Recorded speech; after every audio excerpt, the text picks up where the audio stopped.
first game of the day. Thanks to the handsome Lofel, Mirko, and Wolf. Over at the desk, it's us, Gideon and Leo, bringing you the very first match of the group stage here at MSC 2024 at EWC. How do you feel about the draft that Falcons APBren and XianYou Gaming have brought out?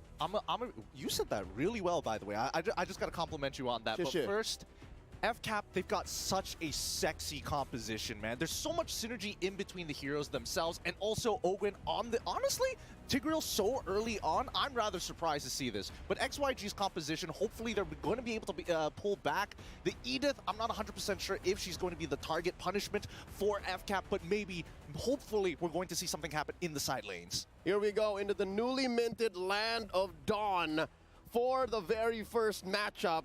And now, for all the points, trying to make it through the knockouts. Let's see how far XianYou Gaming can take it against the defending world champions. Again, one of the main properties of this draft that Falcons APBren have brought in is just how deep they can go, how hard they can bring the CC over to XYG. How can this rather soft lineup go against that, Gideon? I'm worried. I'm worried about Long. I mean, I'm worried about Long as well, but luckily he's taken the Purify, and in these types of situations, he's just got to live this laning phase against Super Marco, right? I mean, if he can win the lane against Super Marco, that's an even bigger statement, to be honest with you. And again, there's a chip on Falcons APBren's shoulders. They lost in the grand finals 0-4 against Liquid Echo, who's also playing this very same tournament, so they got to show up. They got to show up strong. Ogwin living here in the jungle. Again, this is one of the things that was alluded to, right, in the draft. Like, they can live inside Zed's jungle all they want. Oh, speaking of which, the first invasion coming in here from Kyle. Hopefully he's going to be able to get something off of it, but no, still dead even. XYG going to be in a pretty good position. Oh, the UI for the in-game equipment looks real nice as well. And at least it gives us an idea of what we should be expecting here. At the very least, both sides are going to be able to have Concealed open. And honestly, I think we didn't get to talk too much about Conceal as a, one of those roaming blessings. It's really, really useful. And I think even more so in this meta now compared to previously. Yep, currently there are two very set-heavy roamers that need to get in there via the Conceal, and that's going to be important for Godyang and Ogwin to get in there. Something to note as well, emblems. None of the new ones have come through, right? We're about 5 seconds away from the first turtle. Not a single Temporal Rain nor Warcry. So we're playing it close to the chest, seeing how these teams use what they know so far. That's the meta we've been playing for the better part of the year. Kyle TZ, first up to the scene. Yep. And surprisingly enough, right, you would expect the Julian to be able to actually want to play either Lethal Ignition, maybe if they really wanted to, Warcry as well, but Kyle opting to go for the Impure Rage. Now, Godyang, he's got to be really careful. He doesn't have a lot of escape mechanics, and it's better for him to actually hold on to that Flicker rather than, well, using it defensively. Calling Falcons APBren from their local homegrown league, I can tell you now that they're having an easy time, Gideon. This is... Very rarely does Falcons APBren get a clean go at a turtle. I'm not so sure if XYG is actually just opening up the map, making sure that Long gets his farm, but so far, Ogwin barely needs to protect the buffs. Yeah, I mean, he's literally a walking sentry guard, right? XYG are very careful around him, and I think worse yet, these team fights are going to be really difficult for XYG. So they really have to take their time, right? Wait for Falcons to make that move, make that first blow, and then look for the counter right hand. So far, we're looking at about 500, 600 between these two teams. Team fight waiting to break out in the river. Godyang has been doing well. Again, he's checking on Kyle TZ, checking on Ogwin, but not exactly overextending. Are we waiting for him to make the first move, or is it going to be a counter initiation from XYG or Falcons APBren finding them when the time is right? Because, again, you're looking at Kyle TZ also playing. Oh, coming in, implosion! It's a good implosion. Godyang unable to get him out of there. That's going to be E1 dying over to Julian. Well done to Kyle TZ. Great initiation. Say his name and he appears. You wonder when the fight's going to break out. And that's the beautiful thing about it. Julian now on bottom. I mean, KLVJ should be okay for it now. He still has his battle spell, but this could be a setup to dive, right? Now look at the pressure that Falcons APBren are pushing in towards Nolan's purple buff. Oh no. It's all looking good. Let's cut back over to that purple buff 3v3. Chains have already been used. Kyle, he's taking his time with this. First blood, more than enough to actually bring in the aggression up top. Oh, wait, the TP into the lane. Lung, does he know? Fuse already here. Finds the yin-yang reaction. That's another kill. And that goes over to Super Marco. and the rest of APBren, they just pull away while this cross-map play happens. I understand what happened to the international marksman. You can see in his face how he did not see that coming. No need to protect your girlfriends. He is out and about, but he's not going to be able to get any kills or any farm with the way Falcons APBren has been playing. You know what I saw there, Gideon? That was sensory overload. They were fighting in the purple, and little did they know, a second later, oh, we're going to get the Moskov. Yeah, I mean, these feints are dangerous, especially against the low Yi, but Kyle, TZ, once again, securing the second turtle of the game. Very low kill count here, but you can just see that they are slowly finding these small bits of gold, a couple of camps here and there to put XYG behind. Clearly what I'm seeing happening is Falcons APBren setting the pace. This is their game. They're currently about 2,000 ahead now, 5 minutes in. And I'm thinking maybe what XYG can do is treat KLVJ like a threat magnet. Like, they tried to get him, right? Falcons APBren tried to get him. They have about 2 life bars at this point. I don't think he has any mortality just yet. And that should be the way to open up the rest of the map, because again, they're on long. Yep, they're going to try. They're trying to defend this dive against Long. They already called down the Eternal Guard, and Owen, he's in a lot of trouble here. Enhanced Sword gets him out of there, but Super Marco finds 2 easily with a Lycan Pounce, and they also take the tier 1 on top side. A perfect dive coming in from Falcons APBren. A good response from XYG, but they just do not have the stats to make this work, and even Long getting pushed back to the tier 2. That's a 3 for none. Everything for the Falcons. Nothing much that the little monsters can do.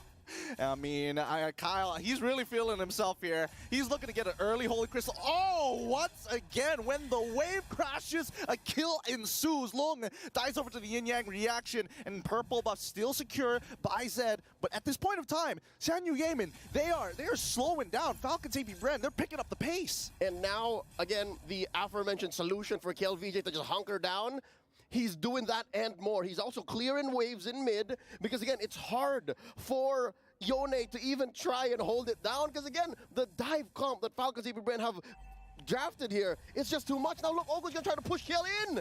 Yep, KLVJ, he's got to give this up, right? There's no point trying to build up that heat on 3 different people and a 4th coming in for the interception. It's better to just give it up for now. This mid game's not going well, but here comes the diversion into the mid lane just to get, wow, the tempo. I think that's what Falcons APBren are trying to do. Zed gets pushed out, not getting anywhere close to this next 3rd turtle of the game. So, buffs, forget about it. Turtles, forget about it. XianYou Gaming, now 7 minutes down the wire, looking at the 3rd turtle taken away, has to live in the late game. Like, that's the only option left. Yeah, I mean, it's going to be rough, and I think the Dementia is going to start kicking in pretty early on. Look at Super Marco, currently 4-0. There's a reason why they call him bulletproof, now in mid. All right, once again, oh, penalty zone onto 3 into the back line, instantaneously. Flap Teasy sets it up for Super Marco once again. Who else? Can they hit another enhanced chains, maybe into another penalty zone? Everybody can set up for their boy Super Marco. The Filipino cannon is blowing up right now. 001 does not tell the whole story.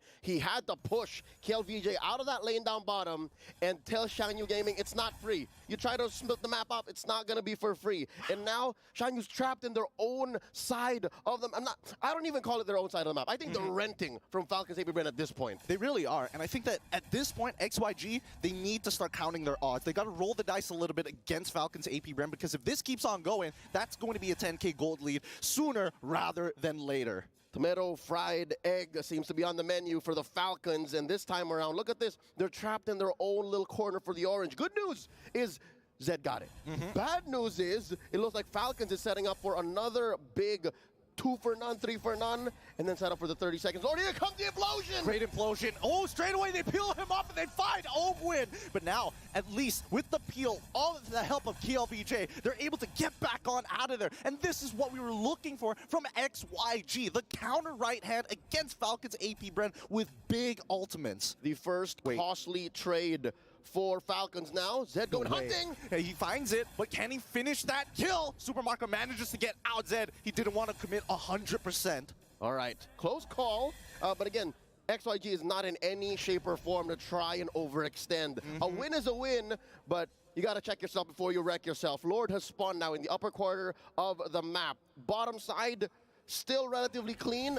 Equilibrium, again, that's the best that XYG can ask for right now. Marco on top of the kill charts, and now we might start what they would call a dance here, but I don't know. The metagame has changed enough that nobody can dance anymore. And honestly, I think they don't exactly have the most amount of sustainability. Even like for Flapteasy, despite already completing that War Axe, probably can't hold on to this lore for very long. Yeah. You can see Kyle, he's getting chunked out. Yeah, BOS can't help you time travel, man. This ain't 2021, folks. The dance ain't here. Here comes the conceal. Kill VJ first up. Ogwin looking for one. Kyle TC secures the red tree.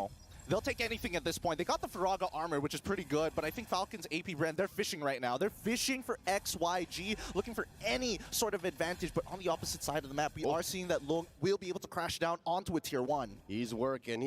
Again, he has a dream. Let's get out of the 10-minute mark and see where we end up from there. Lord marching up top, enhanced wave in tow. Oh, that's Zed caught out in the middle. He's got to go home, got to recall, and now the defense. Oh, look at this. I think all waves are going to crash in at the same time. Yep, they've synced it up really well. Just get rid of the mid one first, right? Get rid of that tier 2, and then we start focusing on everything else. Tier 2s are all going to start crashing down. I feel like Falcon and APBren, they might be able to try and contest for one of these inhibitors, but as we saw previously, those ults, they're dangerous. Here we go. The yin-yang reaction onto Long, he's already chunked out. Firaga armor also gone as well, but with the Eternal Guard, they buy enough space to crack this open. Inhibitor, 50% HP, still alive. Next is the mid wave. Finally, they have to do the sync with top and bottom. Holy Shields already taken down. Top and mid, bottom left for Zed to go in. No, penalty zone. He finds 2. Long is trying to peel them away, knocks them back, and GodYang takes the damage. He doesn't mind. He has the Radiant armor, but Falcons APBren smile as they walk away. A missing inhibitor on First Lord. You couldn't ask for more. Flapteasy is looks maxing. He mewed right into 3, catches 2 with a DPZ, and I'm talking about that deadly penalty zone. And it was more deadly for turrets than it was for heroes. Again, XianYou Gaming not out of it quite yet, but they're still crawling, man. 10K between these two teams right now. Yep, 10K, and even more so, they are... they're committing war crimes in their jungle, leaving just the small camps, not giving him a full buff as well. They're starving him. It's tough. As a Nolan, you guys know this. We are currently in the age of the Trinity jungler. Sustain, utility, and damage, as said by our panel. But again, when you're in this kind of situation and you're looking at a roster, a lineup that's as fed as Falcons APBren, then it's going to be tough. Man, let's talk about this. An early Queen's Wings.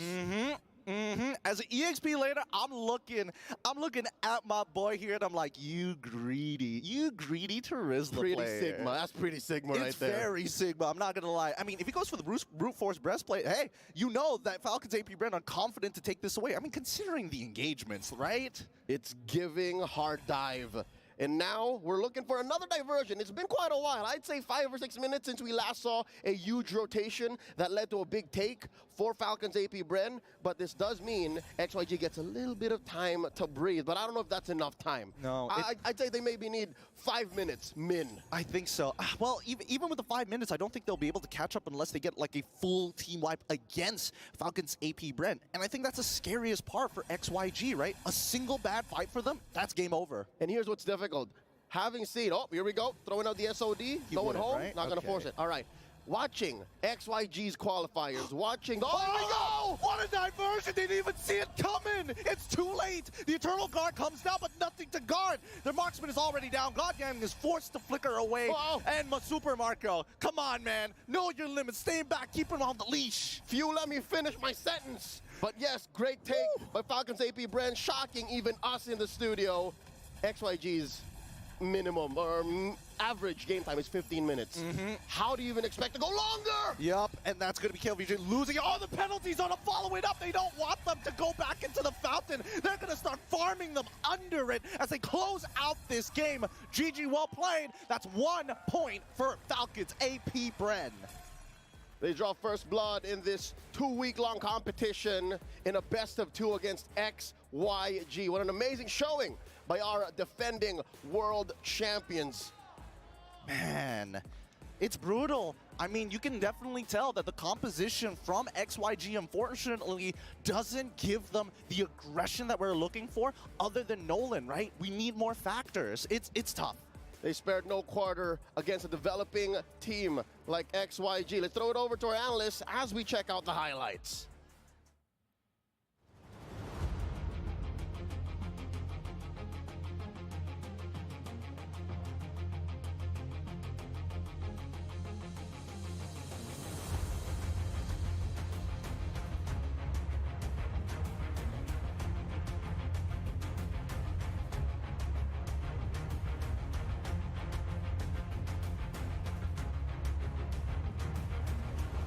contested, but at least you want to go for the fights. Now, when the game started, I was actually surprised that Ogwin was already level 4, so he probably might have stolen some of the buffs. Was able to catch a first minute. Maybe was able to steal some of the green buffs, you know. But then, there are so many problems with the Lui that this presented to XYG. That's why I feel like even when the Lui was nerfed against a top-tier team like Falcons APBren that know exactly how MLBB operates, it's very difficult. Like, they even attempted for the play, the cross, like, it's not even a cross map, it's outside of the map play where you teleport in with the implosion already so that you'll be able to just initiate so quickly. There was a TP play coming up from Few where he was able to get into that bush up top. I call it the sandwich bush.